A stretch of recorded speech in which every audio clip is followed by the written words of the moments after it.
All right, so tonight we want to welcome Mary Beth Cooney and Nancy Fernandez from Creature Comfort Pet Therapy for our April 2023 installment of our Living Well with Cancer series. So they're going to talk about pet therapy and some benefits and share some stories.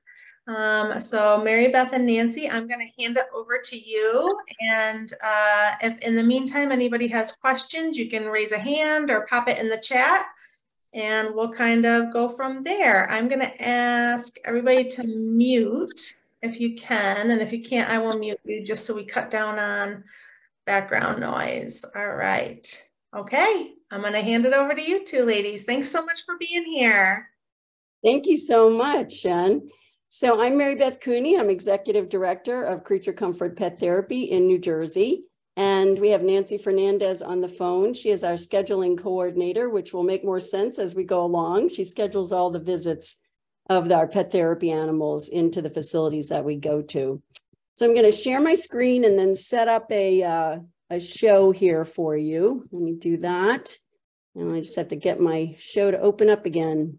There we go, slideshow. Okay, so we're going to go through this. And again, if you have any questions, again, you can pop them in the chat. We're pretty casual and willing to answer anything along the way. And I'm going to turn it over to Nancy now and then so she can tell a few stories. She has the direct contact with the facilities and the volunteers and customizes the visits to the volunteer needs. So she's very involved with the hands-on actual visits. So I want you to just watch our little intro of welcome to our volunteers. So this is these are some of our volunteers. You can see it's not all dogs. You see cats and rabbits. And those are our four-legged volunteers. What goes with those are our two-legged volunteers who are on the other end of the leash. And we have about 250 altogether teams, actual teams. So let me get this to go. Our mission is to enhance lives through therapeutic visits with caring volunteers and their pets. So if any of you have pets, I'm sure that those pictures made you smile, or maybe you felt warm feelings or happiness, or they make you feel calm. So we are in 9 northern and central counties of New Jersey, and we certify pets and their owners. We set up the visits with the facilities that we go to bring this healing comfort to people in need. Nancy's job is to actually take those people and set them up with visits in over 175 facilities. We average about 10 to 17 visits a day, 365 days a year in 9 counties of New Jersey. So that adds up to at least 3,000 or more visits a year, touching about 70,000 people every year.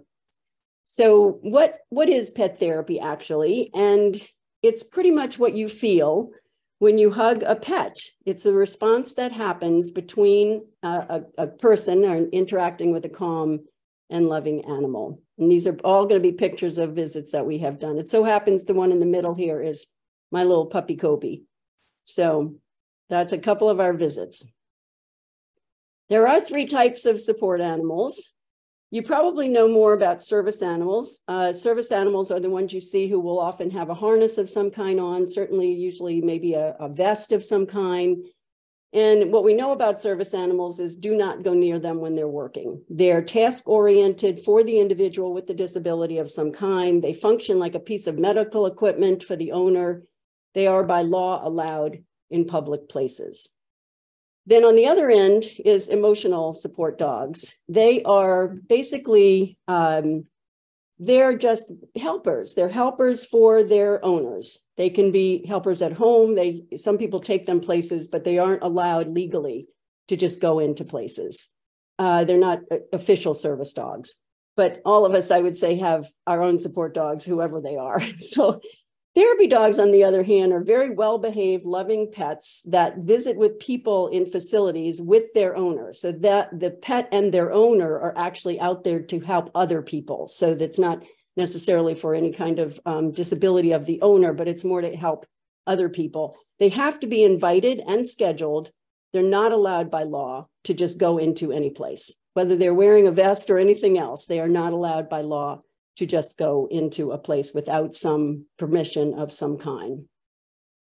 there are, okay, how come we're not moving forward here? Hold on one second. No, it's not moving forward.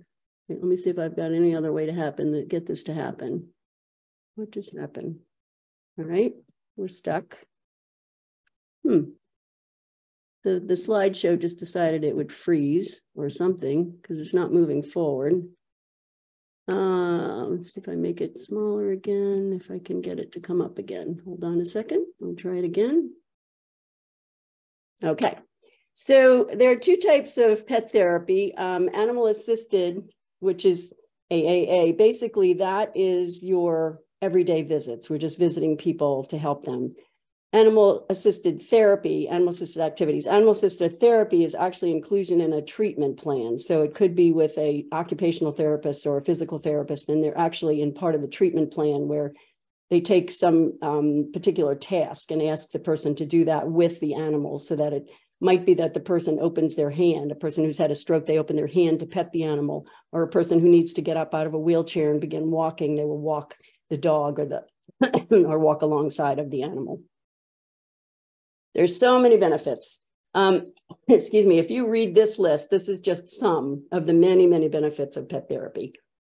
For instance, like it definitely lowers blood pressure, improves cardiovascular health, it diminishes overall physical pain, encourages communication and socialization, motivates movement.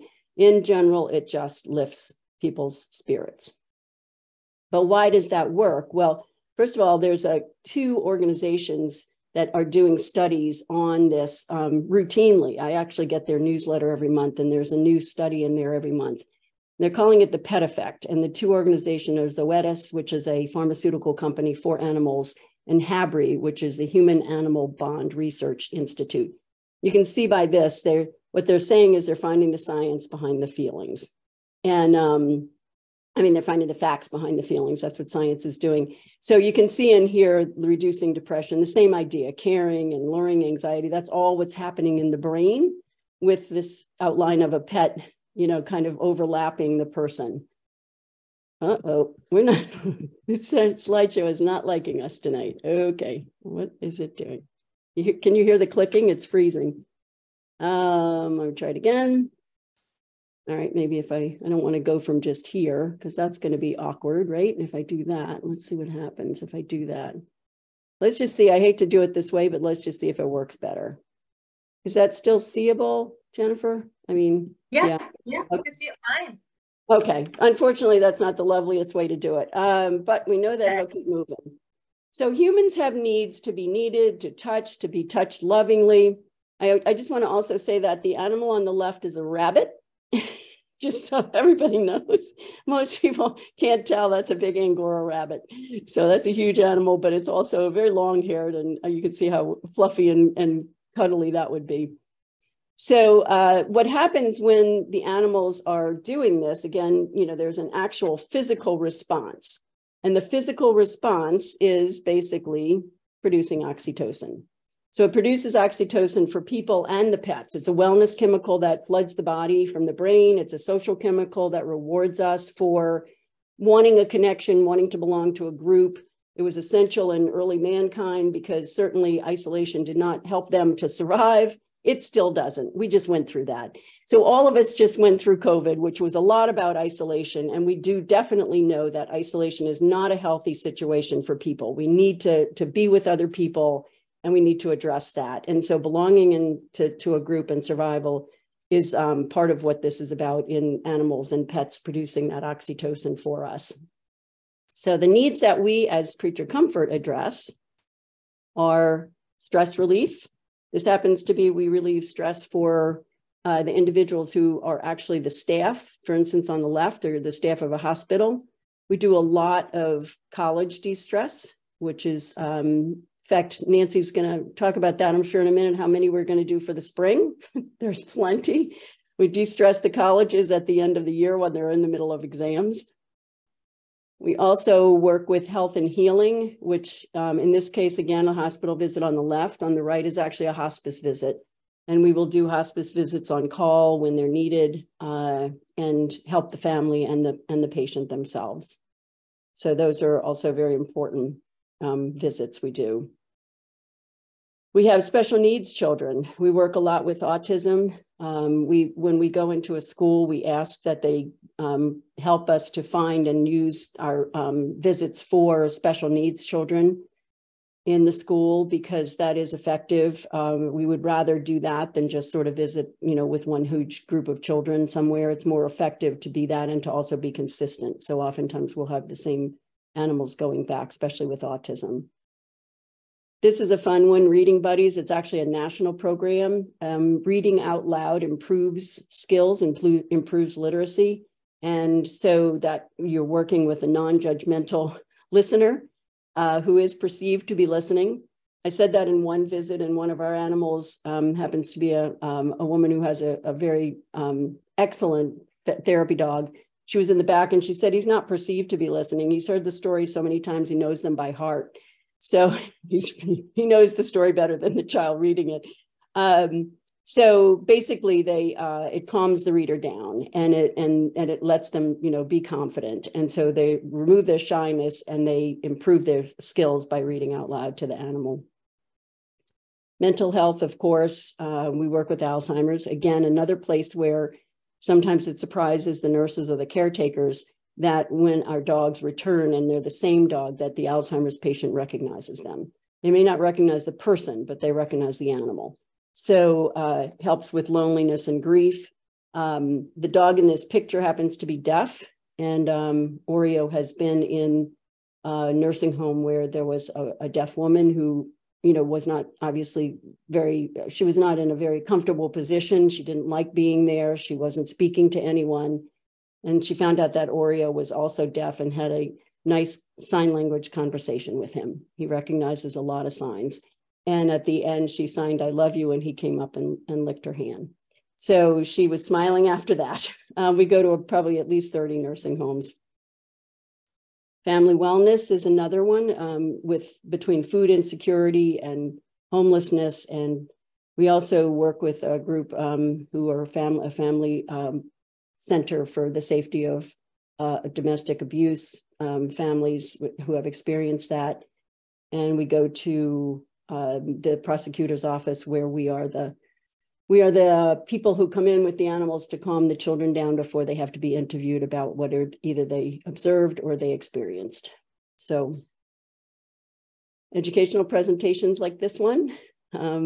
We really believe that people should learn about pet therapy. Many people have sort of experienced it indirectly by having an animal that they love, or even another friend's animal. And so when we explain that this is done as a true and very legitimate, scientifically proven therapy, it doesn't surprise people. So this one I'm going to let Nancy talk to. And Nancy, if you want to tell any stories right now, if you'd like to unmute. But this is Creature Comfort on Call is something that we do emergencies. We go to emergencies, and we don't, it's amazing. Our volunteers are people who work. And as I say, they're not sociologists or psychologists. It doesn't matter. They come out because they want to help people.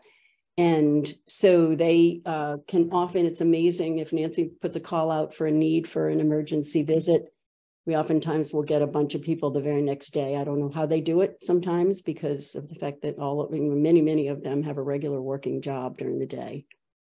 But they'll come out and do amazing things overnight.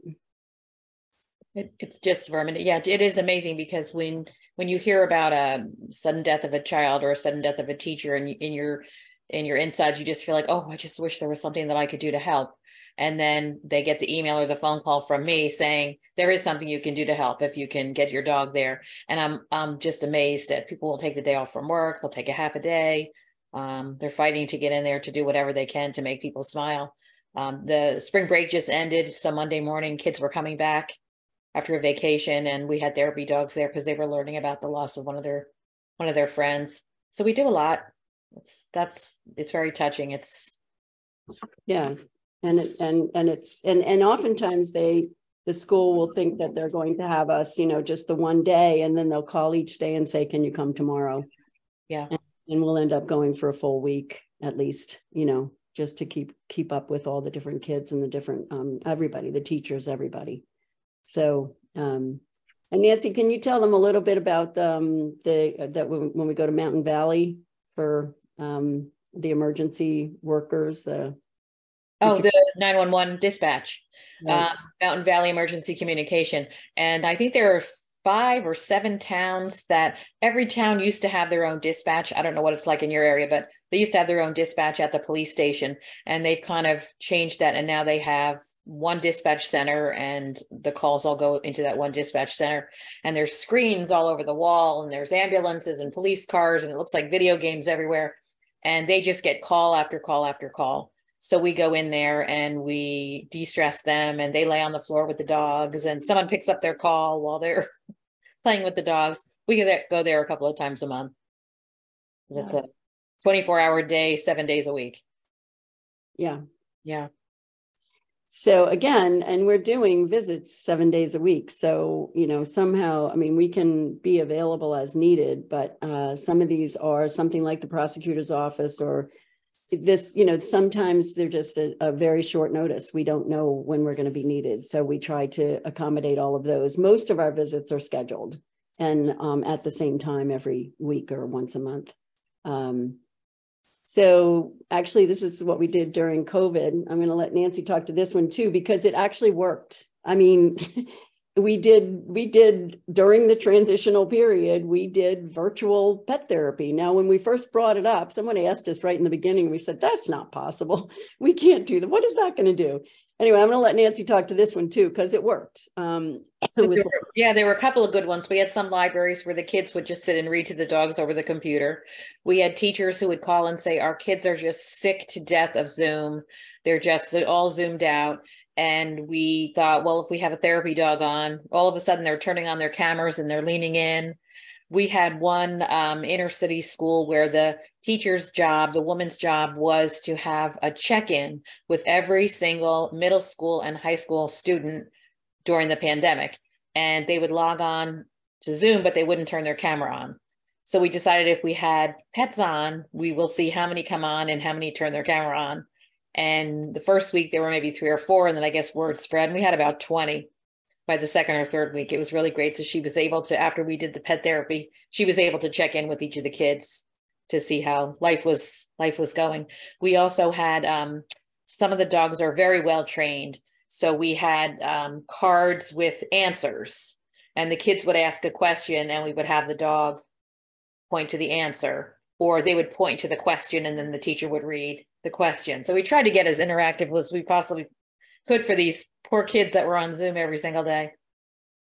And I think I kind of went through the slides quickly. Nancy, can you tell the story of Daisy with the child who had the elective or selective mutism? I never know whether it's elective or selective, but selective. So she was about 6 years old with selective mutism. She was going to this counselor's office every single day, wouldn't speak to anyone. She barely spoke to her mother. She would kind of whisper in her ear. And my dog Daisy would go every single Tuesday and we would play games. And the counselor just kept saying, I don't know why I keep seeing her. She's just not answering. It's crazy that she even comes. So I said, pick up Daisy's ear and whisper the color. So we were playing Candyland and she picked up her ear and she whispered the color. And then after a couple of questions, the counselor started asking very specific questions. And it got to the point where we figured out who was making her anxious, what was going on. The police were called. And about, 4 or 5 months later, I saw her sitting on the floor waiting for her next therapy appointment. And she was reading a book out loud. And Daisy sat down on the blanket next to her and she read Daisy the whole book. So whatever happened, it was amazing. And I actually ran into that counselor after the pandemic and we both gave each other a hug. We couldn't remember each other's names. All we kept saying is the dog Daisy. She definitely remembered Daisy. And just that kind of miraculous moment with that little girl. And we also, we kind of, kid about the fact that obviously we as the people, we don't ever use the word therapist. We're not therapists. We are the other end of the leash who drives the animal to their therapy visit. But it's really, of course, we have amazing volunteers who can speak with people in the circumstances they're in. One of the things that we very much stress is that it's their moment to take them away from whatever their difficulties are. And so it's not about focusing on anything about what's going on with the person at the moment, but it's about focusing on keeping them from just feeling anything, uncomfortable at that time. And so we really encourage our teams to just keep a conversation going. We can talk dogs, we can talk anything that's cheerful, and keeping the smiles and the conversation going. And it does do that for people. I mean, and the animal, of course, is so tuned in. The dogs can walk in a room and know which person needs them the most. So they will go to that person first. It's rather amazing to watch. And they actually put out quite a bit of emotional energy. So Nancy, tell them a little bit about how we schedule visits and like how long they can be and that kind of thing for the health of everybody. So we schedule for an hour, no more than an hour and a half. After about an hour, they start to get, if it's a behavioral health institution, they get very, very emotionally attached to some of these patients, and they get very, very tired. If it's a college visit and we're outside, they can stay a little bit longer, but you will notice that they're starting to wind down. They're starting to turn their head away a little bit. And we're very focused on that. We always tell people, even if it's 45 minutes, if your dog is feeling like it needs to leave, make your excuses and go. Because we're always concerned about the dogs. We reevaluate our dogs every 2 years because we want to make sure they're really loving what they're doing. We don't want it to be all about the volunteer pushing them. We want to make sure that they're really loving what they're doing. So that draws us into how do we become a pet therapy pet. So the question people do ask us, we do an intake call first to talk to people before they come to do the test, because we are the certifying agency. We take the animals and test them and do the registration or the certification of them. So can my animal be a therapy pet? These are the basics. It wants to approach strangers, brings a sense of calm, accepts all people, is controllable, reliable, and predictable. So this is the beginning of it. And what we have told many, many people over time is you can't train an animal to be a therapy pet, because you can train them in obedience, and that's actually required. We want them to be able to sit and stay and leave it, and things that are commands that are necessary to keep a dog in control. But the part of where the animal loves the job, which Nancy was just talking about, has to do with their temperament. And you can't, and cats, dogs, anything, that the temperament is the basics for the animal loving the job and then being very good at it. So that's very important. So the way that we qualify, you can see here, there's a rabbit, a cat, and a dog in this group of pictures. And what we do is we actually have several levels that we test them on. One is just the obedience of sit and stay. We actually use noise to see how they do with a loud noise, and they can react. It's just that we don't want them to be worried so much about the noise that they can't function. That's not going to work, because there are things that happen in all of these visits. The cats and the rabbits don't have as many things to do. They mostly have to sit on a lap and look like they can really be there quietly and like the fact that the stranger's holding them. For the dog, we give them a 15-second hug by a stranger. We expect them to be able to walk around treats. They certainly are attracted to them, but you have to be in control of them with a treat on the floor. It's a very important thing, because something might be falling on the floor at a facility that you don't want them to eat or go near. You need to be able to control that. Medical equipment, the walker, the wheelchair, cane, whatever it is, to have them feel comfortable around that. Socialization is very important. Obviously, we want them to like everybody, big, tall, male, female, young, old. And they are, so we have a volunteer crowd that that comes in and has a blast being at our evaluations, and they are part of our testing. And then just in general, to see it that they love to sit and go from person to person. So we do a circle of petting for them and make sure that they are comfortable with, again, just wanting to be with people that they don't know. So we try to give them all those scenarios. Then we also have what we call the neutral dog. So with a dog, another dog comes in the room, and we do want them to be comfortable with other dogs. I'm going to let Nancy explain on visits why we don't let the dogs greet each other, but we do want them to know that, they can have another animal in the room with them and still be comfortable. Yeah, so sometimes people say, oh, can I give them a treat? And we say, well, as much as we'd love for you to give them the treat, we want them to focus on you, not on the treat. And the same thing with greeting another dog. We don't let the dogs touch each other or sniff each other. because they're just going to be focused on the other dog thinking it's playtime. And we want them to focus on the human beings. So we have them meet outside before a visit. We have them meet outside. We introduce themselves. They walk in together and the dogs know they're working. And that's the reason why we do that. We're not trying to be mean, not giving them treats. And also one of the things Nancy helps people do is pick the visit that works the best for the animal's energy and comfort level. So, some animals are made for children because they're a high energy animal. Some of them are made for nursing homes because they'd much rather low energy and quiet. So what is important is that the animal chooses the visit, not the person. So again, it's all about the animal being happy with their job and loving it as much as they do, and they do love it. So that's what we help our handlers, our owners to understand. They're all privately owned animals. So yeah, we have one handler with her dog. I think it was a Labradoodle, and for some reason, the children in an autistic community, they were preschoolers, early intervention autism, and they just flocked to this dog. There were other dogs that went to visit, but every week they just seemed to flock to this dog. And we have little business trading cards, like baseball trading cards. And the one little girl just kept saying, where's the dog? Where's the dog? And she just couldn't wait for that dog. So the woman just signed up for that visit every single week because there was just something about the connection with that dog and children with autism. It was amazing. It is amazing to see what the dogs do best with. It's very, very interesting to see, like they're all different. And we also have every kind of dog out there.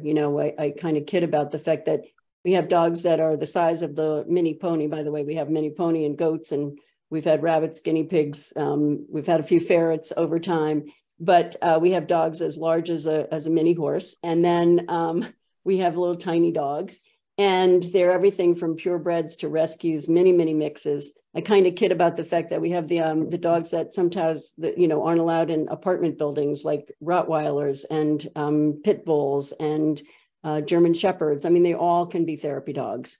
So it's not just breed specific. So they're just a loving animal. So the way that we are a nonprofit, so we are funded through donations, through fundraising events, grant funding. We actually charge a small fee for our facility visits, and we're allowed to charge a fee, and it is a sustainability issue. And it also kind of helps with the contractual agreements between us, because each one of our facilities is a contracted facility where they know what we expect and we know what they expect. And the setup is a scheduled time that we are expected, and we get our volunteers there. Nancy has requested, how many requests did you get in the first 3 months of this year? There were 67 in January. I would say we average about 50 or 60 a month. New requests. And this is why we have to make decisions on what we can take on. There's just not enough volunteers out there to do this. We're always looking for more. That's one of our goals this year, is to just get more and more volunteers on board. But with all of that, we have a responsibility to the facilities that we choose that are going to work, and we want it to work. It's going to be a win-win situation for everyone. So we want to have enough volunteers in the area. We want to make sure the times work for the people that are going, and we want to make sure that the facility is ready. If they need an escort, if they just need the chairs to be set up properly, we need that to work out so that our volunteers who have made the effort to drive to this particular facility with their animal are given the opportunity to do the best they can do. So that's important. And we do, workshops and evaluations and things for also for income. So the funding supports the visits. We have insurance for our teams, which is obviously highly important. We do continuing education. We get professionals to teach our volunteers more about the patients and the people that they're seeing, like Alzheimer's and autism, and we teach about homelessness. We teach everything we can because they're basically encountering people in all the different situations, and it supports our operations, obviously. So I'm going to show a little video here. Hopefully it comes through okay. And then we'll ask anybody want to ask any questions, or Nancy can tell more stories. We have wonderful stories to tell. So let me see how our video is working. I wonder if I could get this a larger screen. Let's just see what would happen if I could do that. I don't know. Let's try it. Let's see. Loading the video.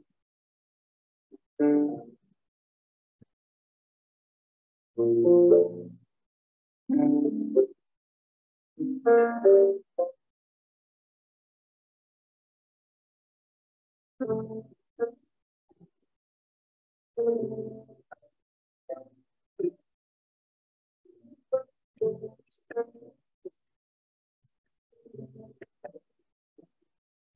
noses, warming hearts is what we do and have been doing for over 10 years. We are Creature Comfort Pet Therapy. We have 500 volunteers, half of whom have 4 legs, bringing comfort and smiles to those that need it, wherever they are. I think my favorite trip, I do a lot of the hospital, kids with special education. Nursing centers, nursing homes. The disabled, a lot of schools with special needs, the elementary school, the library, adult daycare, pediatric, oncology, helping children with reading disabilities, The New Jersey Veterans Home. The oncology infusion areas. We serve 9 counties in New Jersey as we continue to grow. Our residents really brighten up when they see the dogs come in. Their faces just, their eyes glisten. When the staff came in, especially the frontline staff, there were many tears. People just kind of collapsed on the floor, held the dogs, hugged the dogs. Every time they come, it just really brightens up everybody's day. We can definitely see a willingness and increase in their language in a naturalistic setting, which is really exciting. We also do virtual visits. Science has found the facts behind the feelings. Petting animals releases oxytocin, which is a hormone that lowers stress and anxiety, increases social behavior and trust, and has been associated with bonding and developing positive memories. So one of the most memorable visits we've ever had was with a 6-year-old little girl with selective mutism. After the course of several weeks visiting with the dog, she would whisper into his ear answers to the therapist's questions, to the point where they found out what the problem was and they were able to intervene. And about 8 months later, we met the little girl outside. She read a full book to my dog out loud. And it was amazing. So Oreo walked into the room and this girl came right up to him and started petting him and cuddling with him for the whole time that we were there. And at the end, we found out that she was the daughter of the teacher that passed away. We were visiting an involuntary pediatric psychiatric unit. One of the children was a very tough-skinned teenage girl, silly. And by the end of the hour, she was down on the floor with Maisie, hugging her, looked up at me and said, "So how many children's lives do you think this dog has saved?" What makes Creature Comfort special is our dedication to our volunteers. The volunteers bring the mission to life, and we support them in every way we can, from scheduling the visits and protecting them with insurance, to fund gatherings and educational comments. Creature Comfort gives to them so they can give to other people. Creature Comfort means so much to so many people. Please consider supporting them. Thank you. Cold noses, warming hearts. Cold noses, warming hearts. Cold noses, warming hearts. Cold noses, Warming hearts. cold noses, warming hearts. Cold noses, Warming hearts. cold noses, warming hearts.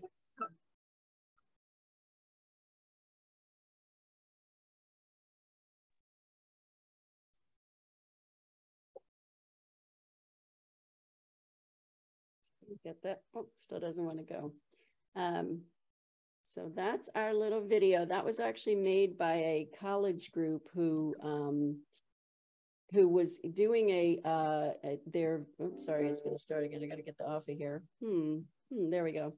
So the video is made by a college group of film majors, and offered it to us as a gift. And so it took a lot of months to take a lot of film and edited it down. And so we've been very lucky sometimes with the gifts that we've received from people who care enough about pet therapy to want us to be able to spread it as far as we can spread it.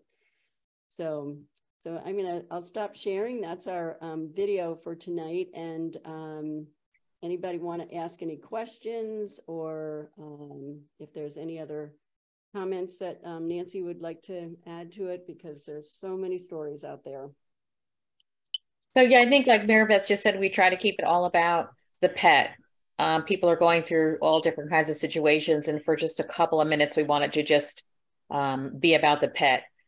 We saw studies where when someone has gone through some kind of a violent situation, the quicker you can get them normalized, the less chance they have of going through any kind of PTSD. So when you're visiting in a school, you're visiting an oncology unit, or you're visiting in a hospital, it's always, we never say, how are you? How are you feeling? We always just make it about our dog or stories about their dog. I think one of the sweetest stories was these two gentlemen in a nursing home. They had been roommates for years and never really bothered talking to each other much. So the dog went in and the dog went out. And it wasn't until after the dog left and the nurse went over and said, those two gentlemen did not stop talking for the next half hour.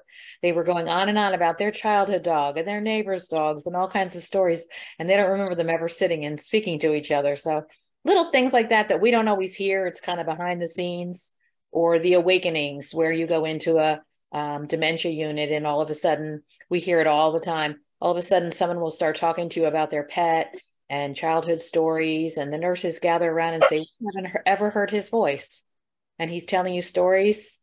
It's kind of a little bit of an awakening. So I always tell the volunteers to get a journal, keep a journal at the end of the day, write down what it is that you've experienced and what your dog has experienced, because you'll be amazed and you'll forget. We go on so many. But it's a great group. It is. It is. That was an amazing, I'm a little reclamped. It was an amazing presentation. Thank you so much. I worked with a 4-H group when I was up in Rochester, and the dogs used to do therapy visits for the senior homes. And I know what it feels like. It's very, very rewarding. It's making me think about moving to Jersey. Hey, have them in your area, wherever you are. If you go on the American Kennel Club website, they list them by state. Or there's also just dog groups in your area. If you just ask people where they have a local therapy group that they would recommend, they have them all over. Yeah, we have a couple small groups up here. There's one at the hospital. I'm sorry, Jim. Was that what you were going to say? Well, yes, and I also want to say it was a great presentation. Also, I didn't hear quite. I know you're from Jersey. What part of New Jersey? I'm sorry. So the upper 9 counties. So we are from about Middlesex and Somerset down that way, all the way north and west. Mainly started in Morris County, and then just began expanding farther out as a big circle around Morris County. So we're in Bergen, we're in Essex, we're in Somerset, Middlesex, Warren. Yikes. Yeah. That's a large area. How big is your volunteer staff, could I ask? About 250 we average. We're always trying to add more, but there's always unfortunate attrition that nobody can help, which is that animals don't live long enough. And so it's hard on our volunteers because they love being with us. We do a lot of camaraderie with the group so that it's more belonging to almost this, concentric, like it's a club of people who believe in the same mission. And so now when their animal dies, we try to find something else for them to be able to join us with, because they don't like leaving. They want to be there for much longer. And that's that's a way that we unfortunately lose our volunteers. So yeah, some will certify with someone else's pet, or they'll go along with the other person. Keep them going, because they've even made friends with the facilities that they were visiting, the nursing home or the school, and it just sort of ends because their pet passes away. We keep as involved as we can. We don't want to lose them. That's a good argument for multiple pets.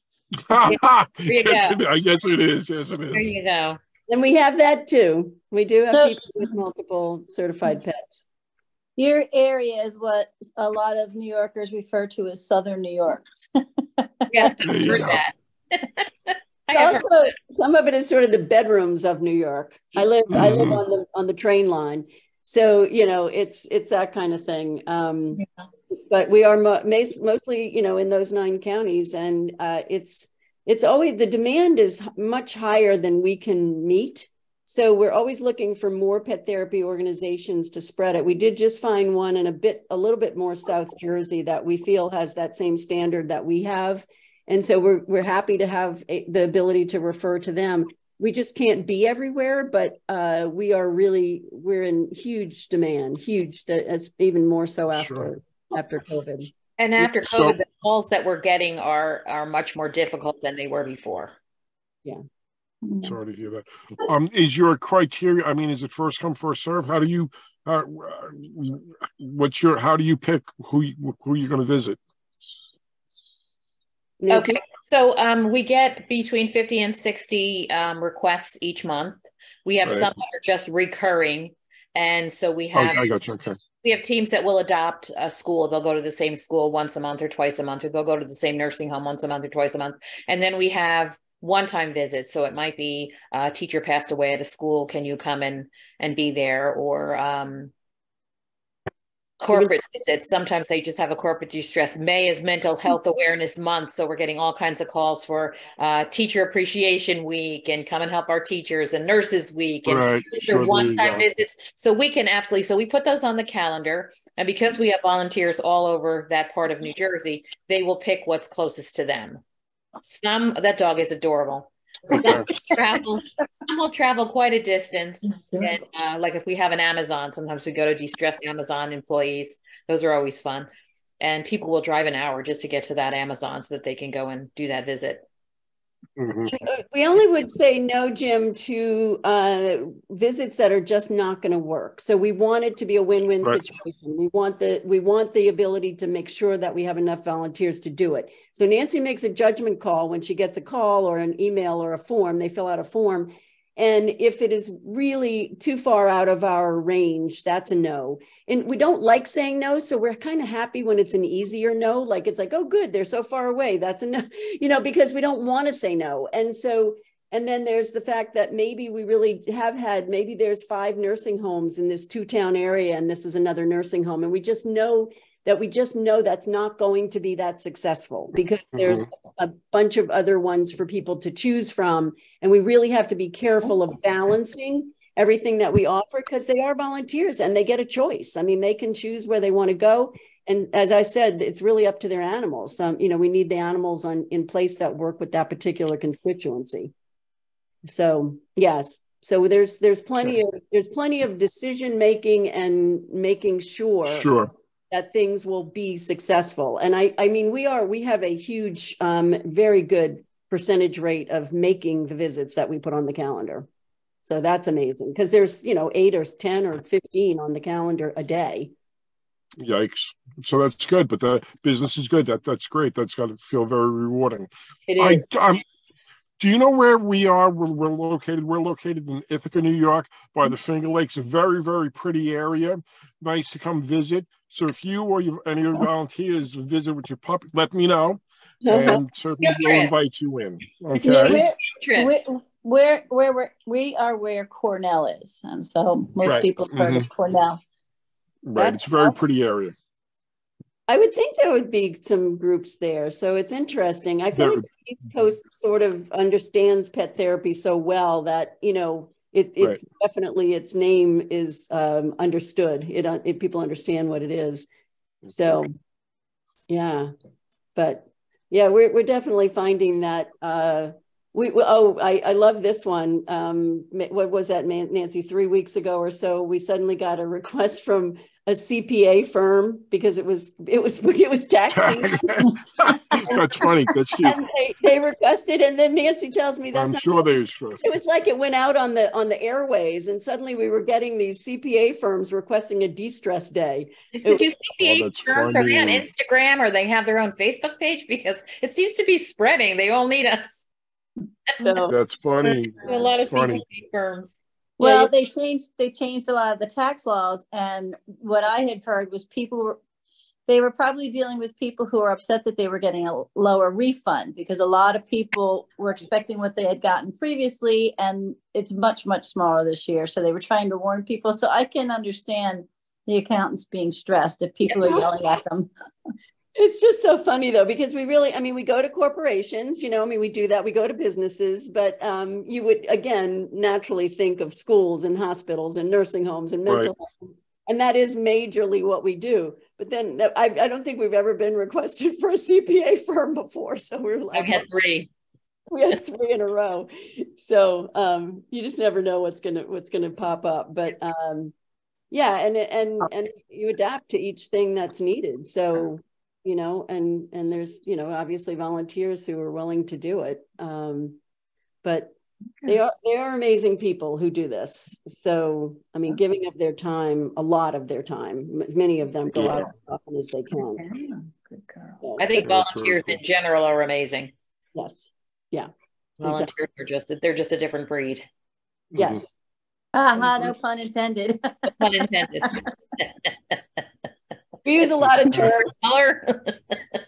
We make sure we throw in terms that apply all the time with okay. sayings, you know, anything. We have a really fun event coming up in October, which is our gala, and it is our big fundraiser. But we're actually going to have our local radio station there. The MC is going to be one of their talk group. You know, what is she? She's on the radio. Rockin' New Jersey. Yeah, yes. And so we're going to have a red carpet, and this particular hotel is allowing us to bring 20 teams for the first hour. Holy moly. And we're gonna have a red carpet and have the dogs, the boys are gonna wear a little bow tie and the girls are gonna wear a little set of pearls, and then we're gonna have them walk in. And so the donors and the sponsors and everybody there are gonna, like, you know, have all this pet therapy for the first hour with the animals on the red carpet. They're not coming to dinner, but they're on the red carpet to start. That's funny. That's very cute. Yeah, it's going to be fun. So that's our big fundraiser this year. So we always, and actual National Therapy Animal Day is April 30th. Just remember. So we're going to be in the town that we started in, Morristown, and at a park. I think we probably have at least 40 of our teams attending, and the mayor does a proclamation. He did it last year for us, and just talks about how amazing pet therapy is and the fact that Creature Comfort gets it into all these communities. So we love that kind of thing. And it's fun for the teams. They'll all be together and they'll get to parade around the square and offer whatever public is out that day. So so we try to keep it, you know, fun for them, and also to make sure that we spread the word. It's very much needed, and we just keep doing it and doing it as best we can everywhere we can. Mm-hmm. So, Jim, what is your role? Are you with the organization? Are you? I have a dotted line to the CRC, the great organization. I work at the oncology department at Cougar Medical Center. All right. So we yes, they're nice enough to provide volunteers for our cancer center and a lot of support services. So I can't tell you how great it is to be associated with them. Do you have dogs come in when they're getting into? I do have. Well, you know, not enough. Probably, you know, I'm almost embarrassed to say that maybe twice a year do we get a therapy dog through our department. But after this conversation and meeting, I think I'm going to see if I can't rev up that thing and get them on a little bit more frequent basis. And you're right, it's amazing, not only for the patients, which is obviously the focal point, but the staff lights up, the staff loves it. So yes, so that will be a thing for me to do tomorrow, is to see how we can get therapy dogs on a more regular basis in the cancer center. Nice. And what will be really nice is we're moving to a brand new cancer center in August, and it'll be nice to make sure we have that so we can bring that over with us. So we're very happy with that. That would be so nice. Mm-hmm. That. Yep, that's the idea. Mm-hmm. Well, you guys do great work. I've worked with therapy dogs for a large part of my life. Well, therapy animals, actually. You're right. I've seen therapy cats, believe it or not, and it's kind of cool. So thank you for your work. You know, we appreciate it. Absolutely. Well, thank you all for all the work you do. I mean, We're all out there We helping try. people. Yeah, helping people with difficult times. So that's great. And I have to say, I don't have a picture of my dog. I feel really bad. I have a Great Dane who's 6 years old, and I have a little mini dachshund who's just a little over a year. Great Dane is really trained. I'm not a very good trainer, and the dachshund is just, she wreaks havoc. But they're great, and I love them.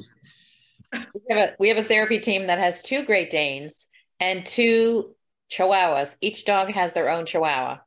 And oh, that's funny. The woman decided she wants her own dog, so she got a 3rd Chihuahua just for herself. Holy moly! So everyone in the house has a Chihuahua. And it's kind of cool. The Great Danes are big couch potatoes. They just, are. Yes, they are. It's kind of cool. Yeah. It's nice. So it's kind of cool for me. Anyway.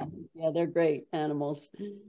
So there's nothing when you come home from work. Okay.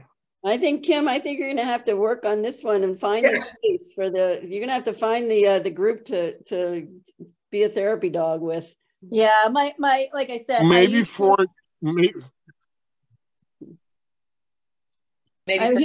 Jim. Yeah. My last standard Aussie was a therapy dog. I used to work at an agency called Challenge Workforce. We worked with individuals who had disabilities to find them employment in the community.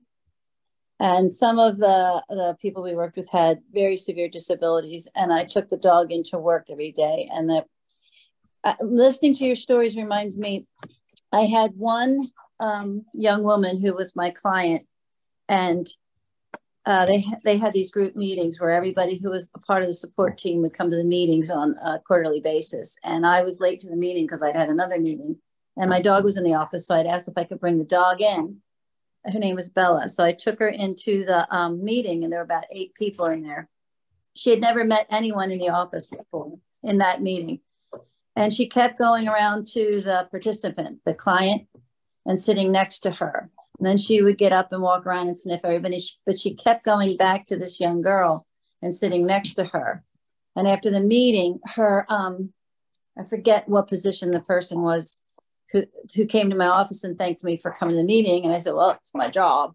And she said, no, you don't understand. Thank you for bringing Bella. I said, well, thank you for letting her come in. She said, what you don't understand is before you came into the meeting, the young woman was freaking out. She was upset and she was hysterical, and they were trying to calm her down. And they'd never seen her demeanor change like that until Bella came in and sat down and leaned against her and just let her pet her. Dogs are just, I don't feel like humans deserve dogs a lot of the time. They're just amazing. They really are. And I absolutely agree with you about you can't teach the temperament. I was really glad to hear you say that. You can't teach a dog to be a therapy dog. Like Dulcie's only a year old, so she needs more obedience, but Jen can attest to the fact that she loves everyone and everything. Right. Except squirrels. So much fun. Yeah. You talked about therapy for the staff. I mean, really, like, winter was long, it was gloomy, it was cold, and the day she brings Dulcie in, we just laugh when it's too cold for her. We have a little fenced-in backyard with a privacy fence. When she can't, in our office, when she can't go outside, we exercise her in the hallway upstairs, and I laugh till I cry. That turns a ho-hum day because of weather or whatever into a really great day. It's amazing what they can do. It's very true. Just really quickly, if Nancy can tell a quick story about the prosecutor's office the first time we went there. I was just thinking of that. So we went in to introduce ourselves to the whole prosecutor's office, and everything is ironed and buttoned up and buttoned, and they have their guns, their holsters on the side, and it's business. You get in there in the morning and it's business, business, business. And we walked in there with the therapy dogs, and the one man came out of his office and he got on his belly and he went like this, nose to nose with the Snuggles dog. And people were looking at him, going, look at him, what is he doing? And he picked out his phone and he showed all the 5 dogs that he had rescued. No one had really had a private conversation with this man in all the years he worked there. It was just business, business, business. Yeah. Well, he was also, he was one of the head prosecutors. He was in charge of this office. He was in a three-piece suit. I went to leave and Nancy and I were leaving together and she wasn't there. And I said, where's Nancy? And I'm trying to find her and I'm walking down halls and people are pointing, because Snuggles is a large dog, and they were pointing their finger going, they went that way. And so I just kept following the halls and I find Nancy with this crowd around her and this man laying on the floor with Snuggles in this black suit. They're all taking pictures because they're like, and they actually said to each other, we've never seen him like this. We've never seen him like this. And it was just so fascinating. He was the head prosecutor. This man works with tough situations. I mean, so. But it tells the personality of that prosecutor as well, that you can be so human and to fall in love with the dog like that. It shows a very different side of the coworker, which I love. Yeah. Yeah. Something I want you guys to remember from my little slideshow here was the Human Animal Bond Research Institute. It's called HABRI. I want you to look it up and look at some of the studies that they have been doing. I get their newsletter and I think it's about once a month. And it just to read some of the studies that they are doing about, the microbiomes in the gut and how that changes because you have a dog. I mean, it is like, it's amazing, just because of our response with, we're our own pharmacy in our head, right? So the good feelings that the dog brings in our head floods our body with these good chemicals, which are hormones, and therefore is really physically healing. So it's a fascinating group who have been doing these studies more and more and writing a lot more up scientifically on what they're doing. So it's just interesting to read about.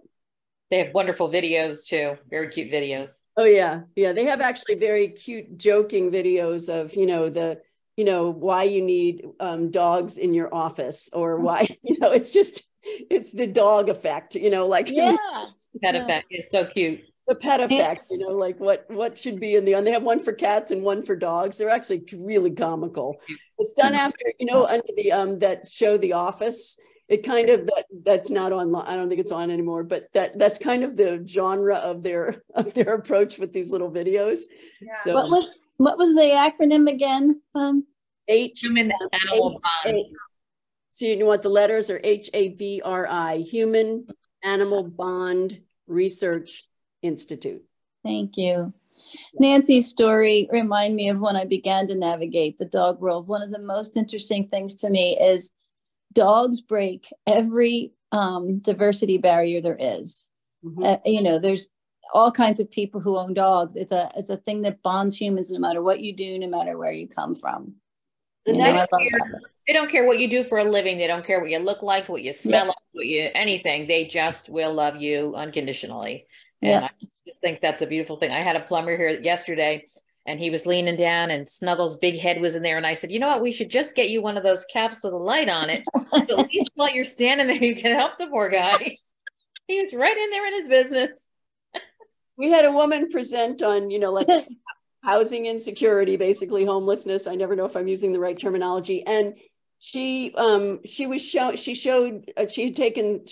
produced several very short videos of homeless people refusing to go into shelters because their dogs were not allowed, and the life-saving effect of this animal. And they had testimonials on these videos by these people. So just talking about, because they were advocating for the law to change that these animals should be allowed to go with their owners no matter what, because they're literally keeping them alive. I mean, they would skip eating to give it to their animal,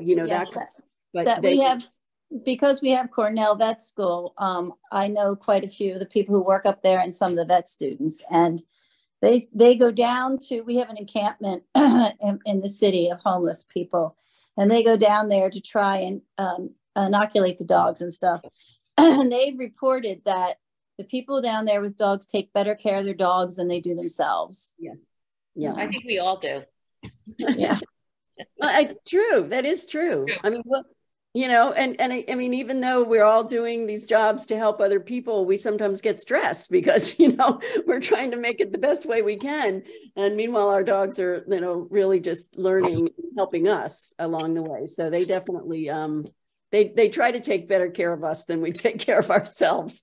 So anyway, really a pleasure talking with you all. Yeah, thank you. Thank you so much. This was, I've been to a few of these. This was my favorite.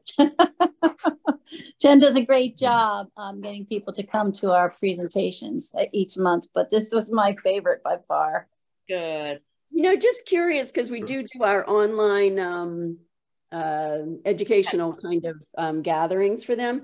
Is there anything you guys think you would want to talk on? I'm just throwing it out there, just because, I mean, we have had, we've had speakers on all kinds of things, and I'm just kind of thinking out loud. I don't know if there's anything, that you Jen, I don't know that all we can do is talk about our services, and I don't know how interesting that would be to, a group of people. Education for, so in other words, the autism, Alzheimer's New Jersey has come on and just talked about how long it takes a person to respond, so that you stand there and don't take it, listen for the answer, but take it as, give them time to answer, that kind of thing. So we've had some very good teachers on there. Well, when you were talking about, I really love that the dogs are the therapists and the humans are just their transport. Yeah. So with our volunteers, what we try to tell them is that some people want to talk, some people don't. Right. Everybody's journey through cancer is different, right? But they're going to respond to dogs. So I'm not going to tell a bunch of people to tell the dog, no, don't go up to them, because they're right. Right. And dogs are geniuses at being able to read people, whether they want to interact or they don't. They just really are. So I'm not sure. Yeah, whatever language. Someone said to me, don't go into that nursing home room. She doesn't speak English. I said, neither does the dog. I mean, come on. I'm not going to ignore her. She doesn't speak English. Dogs don't speak English too. Dogs learn cues. They never learn words. So you can do gibberish. It doesn't matter what you're saying, right? Exactly. So this one wants your attention so badly. Yes, it must be close to 7 o'clock, because 7 o'clock is usually our play times when we play ball. So she's feeling a little bit like, there you go. Riot. I love that. Too cute. So they do tell time. The dogs tell time better than kids. They do. Yeah, there's all kinds of studies on that one too. How long they know before you're coming back. It's the scent in the air diminishing over time. It's just all kinds of interesting things these animals go by that we have no idea, right? So well, anyway, again, thank you so much for having us.